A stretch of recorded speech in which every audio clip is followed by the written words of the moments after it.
حضرات گرامی، دنیا بھر کے مسلمانوں پر نماز فرض ہے۔ نماز پڑھی جاتی ہے۔ نماز کہاں پڑھی جائے، اس کے لیے پوری دنیا کی ساری زمین پر نماز پڑھنے کی اجازت ہے اور ہر جگہ نماز ہو جاتی ہے۔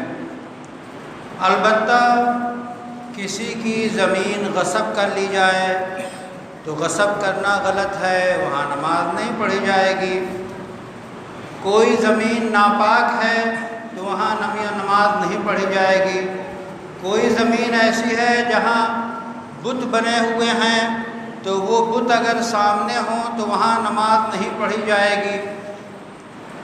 اسی طرح جن جگہوں پہ نماز پڑھنے کی ممانعت اس کے مالک کی طرف سے ہے، مالک زمین کہتا ہے کہ آپ ہمارے یہاں نماز نہ پڑھیں، وہاں نماز نہیں پڑھی جائے گی۔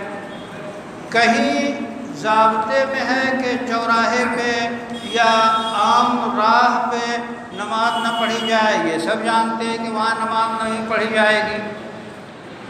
نماز پڑھنے کی جو اصل جگہ ہے جماعت کے ساتھ، وہ مسجد ہے۔ اللہ تعالیٰ نے فرمایا کہ بے شک مسجدیں اللہ ہی کی ہیں، یعنی ساری مسجدیں اللہ کی ملکیت ہیں۔ مسجد کہتے ہیں کہ اس کو سجدہ کرنے کی جگہ کو، نماز پڑھنے کی جگہ کو جو کسی شخص نے اپنی زمین کو اللہ کی رضا کے لیے وقف کر دیا اور وقف کرنے کے بعد اس میں نماز شروع کر دی گئی تو وہ مسجد ہے۔ اس مسجد کا رابطہ گویا براہ راست بیت اللہ سے اسی وقت ہو جاتا ہے جب نماز شروع کر دی جائے اور نیت کر لی جائے۔ تو اس طرح کی ساری مسجدیں وقف ہیں، چاہے وہ ہندوستان میں ہو چاہے دنیا کے کسی علاقے میں ہو، ساری مسجدیں وقف ہیں۔ اور من جملہ اوقاف کے ایک اہم وقف جو ہے مسجد ہے، یہ اللہ کے لیے وقف ہے۔ اس مسجد کو اور اس وقف کو نہ کوئی خرید سکتا ہے، نہ کوئی بیچ سکتا ہے، نہ کوئی گفٹ کر سکتا ہے، نہ کوئی تبادلہ کر سکتا ہے، نہ کوئی کسی کو دے سکتا ہے۔ کسی طرح کی کوئی گنجائش نہیں ہے، اس میں صرف اور صرف نماز پڑھی جائے گی۔ اگر کہیں ایسا ہوتا ہے کہ مسجد جو ہے شریعت کے حساب سے مسجد ہے، اس پہ لوگ جو ہیں ظلم کر کے اس پہ قبضہ کرنا چاہتے ہیں، تو وہاں کے لوگوں کی ذمہ داری ہے کہ قانونی طور پہ دستوری طور پہ اس کا دفاع کریں۔ جو اپنے بس میں ہے اتنا دفاع ضروری ہے۔ اس لیے جس طرح نماز مسجد بنانا ہمارے لیے آسان ہے، ہم اپنے پیسوں سے مختلف جو ہے مسلمانوں کے پیسوں سے مسجد بنا لیتے ہیں۔ مسجد بنانا آسان ہے، کار ثواب ہے، بہت اس پہ ثواب ملتا ہے۔ جس نے مسجد بنائی گویا اس کے لیے اللہ نے مسجد میں وہ الجنت میں شاندار کوٹھی اور شاندار محل تیار کر دیا۔ تو یہاں پہ مسجد بنانا، اور شارحین اور فقہا کہتے ہیں کہ مسجد بنانے سے مطلب یہ نہیں ہے کہ آپ پوری مسجد آپ بنائیں، بلکہ آپ کی طرف سے اتنا بھی تعاون ہے کہ معمولی سی جگہ اس سے تیار ہو جائے، جیسا کہ چونٹی کے برابر، تو بھی آپ کو جنت میں محل انشاءاللہ ملے گا۔ تو مسلمانوں کے اندر یہ جذبہ ہے، یہ حوصلہ ہے کہ وہ مسجد بنانے کے لیے باقاعدہ وقف کرتے ہیں، اپنے پیسے لگاتے ہیں۔ اسی طرح مسجد کو آباد رکھنا مسجد بنانے سے زیادہ ضروری ہے۔ کتنی ہی لقو تک مسجد آپ نے بنا دی، کوئی نماز پڑھنے والا نہیں، محلے کے محلے موجود ہیں، گھر موجود ہیں، لیکن لوگ نکل کے نماز پڑھنے نہیں آتے۔ تو مسجد کو آباد کرنا، انما یعمر مساجد اللہ، اللہ کی مسجدوں کو آباد کون لوگ کرتے ہیں؟ اہل ایمان۔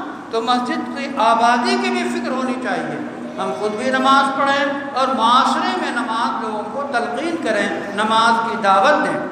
اسی طرح مسجد کی حفاظت کی بھی ذمہ داری ہونی چاہیے، وہ قوت اپنے اندر رہے کہ ہم مسجد کو اگر کوئی تیکھی نگاہ سے، ترچھی نگاہ سے دیکھے تو ہم اس کا مقابلہ کریں، قانونی اعتبار سے، طاقت کے حساب سے جتنی ہمارے اندر جو ہے بساط ہے مقابلہ کرنا ضروری ہے۔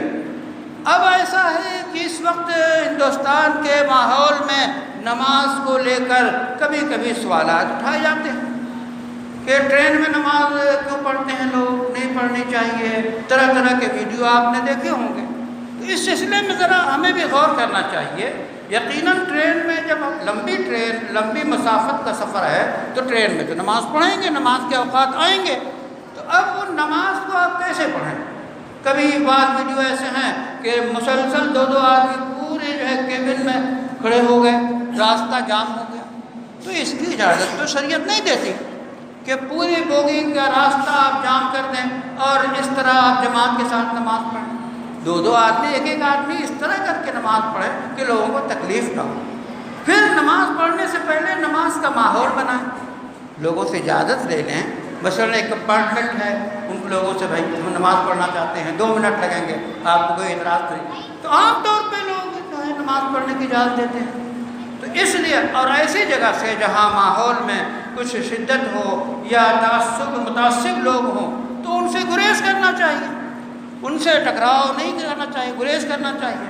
بہرحال نماز بس میں ہو، نماز ہوائی جہاز میں ہو، ہوائی جہاز میں بھی مسئلہ ہوتا ہے نماز کا، تو وہ ایئر ہوسٹس سے کہہ کر کسی طرح، پہلے تو خاصی جگہ ہوتی تھی، اب وہ جگہ ختم ہو گئی ہے تو مشکل ہوتی ہے۔ بہرحال بالکل گیٹ کے پاس جو ہے کبھی کبھی گنجائش نکل آتی ہے، لیکن اس کے لیے بھی آپ اجازت لے لیں، ورنہ وہ کہیں گے پتہ نہیں کون کھڑا ہو گیا۔ تو نماز کا ماحول بنائیں، لوگوں سے ریکویسٹ کریں اور اس طرح پھر وہ نماز پڑھیں، تو نماز ہر جگہ پڑھیں۔ پھر ماحول کو بنانے کی کوشش کریں کہ ہمارا جو ماحول بگڑتا جا رہا ہے، اس انداز میں آج کل تعصب ہر جگہ سے نظر آ رہا ہے، تو ہم اخوت، بھائی چارہ اور میل جوڑ سے جو ہمارے پرکھوں نے کیا ہے اس حساب سے ہم اس چیز کو برتیں۔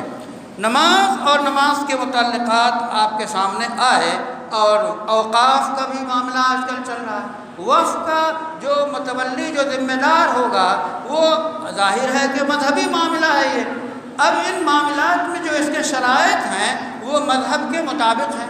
اب پارلیمان چاہے یا یہ کہ کوئی کمیٹی چاہے سرکاری، وہ اس کی نگراں بنائی جائے اور اس میں ترمیمات کی جائے، تو all India Muslim personal law board اس کی جو ہے قانونی طور پہ وہ جواب دہی کر رہا ہے کہ اس کی اجازت نہیں ہوگی۔ یہ خالص مذہبی چیز ہے۔ جو دفعات ہیں مذہب پہ ہم آسانی سے، آزادی سے عمل کر سکتے ہیں، ان کے تحت اس طرح کے اقدامات کہ 40 ترمیمات کے ساتھ بل لایا جا رہا ہے اور وہ بل پاس نہیں ہو سکا، زیر غور کمیٹی کے حوالے کر دیا گیا، تو اس میں بڑی اور ساری چیزیں ہیں۔ تو بہرحال یہ سب سیاسی گفتگو ہیں، لیکن چونکہ مذہب سے اس کا تعلق ہے، اس واسطے مذہبی طور پہ ہمیں ان سیاسی لوگوں سے جو مخلص ہیں مل کر حل کرنا ہوگا۔